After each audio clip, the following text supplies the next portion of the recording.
అనంతపురం జిల్లా రాజకీయ వేడి మళ్లీ పెరిగింది. రాబోయే ఎన్నికల్లో 50 డివిజన్లు 4 పంచాయతీల్లో టీడీపీ విజయం సాధిస్తుందని అనంతపురం ఎమ్మెల్యే దగ్గుపాటి ప్రసాద్ ధీమా వ్యక్తం చేశారు.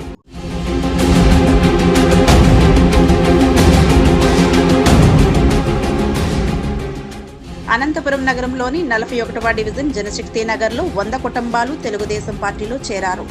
మైనార్టీ నాయకుడు మహమ్మద్ రఫీ ఆధ్వర్యంలో జరిగిన ఈ చేరికల్లో ఎమ్మెల్యే దగ్గుపాటి ప్రసాద్ పాల్గొన్నారు. చేరిన వారందరికీ కండువాలు వేసి పార్టీలోకి ఆహ్వానించారు.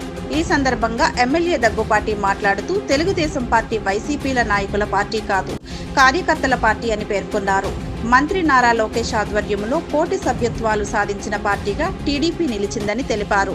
కార్యకర్తల కోసం 100 రూపాయలతో 5 లక్షల బీమా అందించడం పార్టీ సేవా స్ఫూర్తికి నిదర్శనమన్నారు.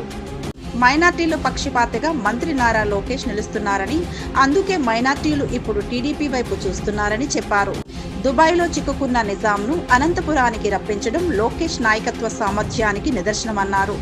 అమూల్ బేబీల మేయర్ తన అంకుల్ ఇచ్చిన స్క్రిప్ట్ చదువుతున్నాడని వ్యంగ్యంగా వ్యాఖ్యానించిన ఎమ్మెల్యే, మీ అంకుల్ సంపాదించింది 450 ఎకరాలు కాదు, 86 ఎకరాలే అని సాక్ష్యాలతో తెలుస్తామని హెచ్చరించారు.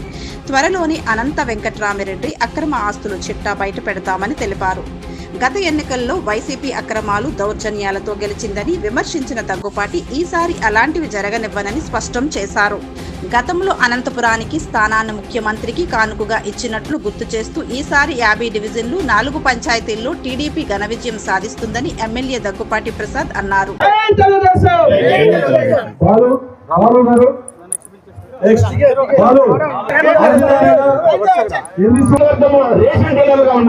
ప్రతి డివిజన్ లో కూడా ఆ సమాజం ఎన్ని అక్రమాలు చేశారు. ఈ హైవేకి రెడ్డి గారు, సైఫుల్లా గారు ఇవన్నీ చేసేది ఒక అనంతపురం తెలుగుదేశం నాయకులే తప్ప మీరు ఏం చేశారు?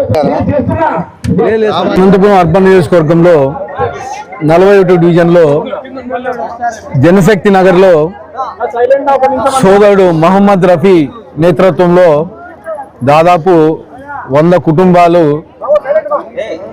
మైనార్టీ కుటుంబాలు తెలుగుదేశం పార్టీలోకి చేరడం జరిగింది. డంపింగ్ యార్డ్ కానీ మొత్తం క్లీన్ చేసే పరిస్థితి. ఇవే కాకుండా రోడ్లు, డ్రైనేజీలు గత 5 ఏళ్లలో ఎక్కడే కానీ చేయలేదు. ఏమంటే మేయర్ మాట్లాడుతున్నాడు వాళ్ళ అంకుల్ కోసం. అంకుల్ ఏం చెప్తే అది మాట్లాడతాడు, ఒక స్క్రిప్ట్ రాసిస్తాడు. అంకుల్ అబ్బాయి వెళ్ళి నువ్వు మాట్లాడంటే అంకుల్ సరే అంకుల్ అని చెప్పేసి వచ్చి మాట్లాడి టీవీల ముందు ఈరోజు నేను అమూల్ బేబీ మాదిరి మాట్లాడుతూ ఉన్నాడు.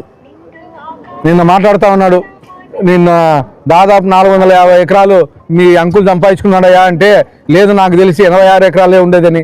తీపిచ్చమంటావా? ఎక్కడెక్కడ సర్వే నెంబర్ అన్ని తీపిచ్చమంటావా? ఆ టైం కానీ వస్తుంది. ఖచ్చితంగా ప్రజలు బుద్ధి చెప్పే రోజు దగ్గరికి వచ్చింది. గతంలో మీరు దౌర్జన్యంగా మా తెలుగుదేశం నాయకుల్ని నామినేషన్ లేకోకుండా ఇబ్బంది పెట్టి గతంలో 50 డివిజన్లు 4 పంచాయతీలు తీసుకున్నారు. అదే మళ్ళీ రిపీట్ అవుతుంది. మా తెలుగుదేశం ప్రభుత్వం వచ్చిన తర్వాత మా నాయకులు అభివృద్ధి చేసేది చూసి, మీ నాయకుల మాదిరి దౌర్జన్యాలు చేయలేము మేము. మా నాయకుడు అభివృద్ధి చేసేది చూసి ఈరోజు ప్రజలను పట్టం కట్టే రోజులు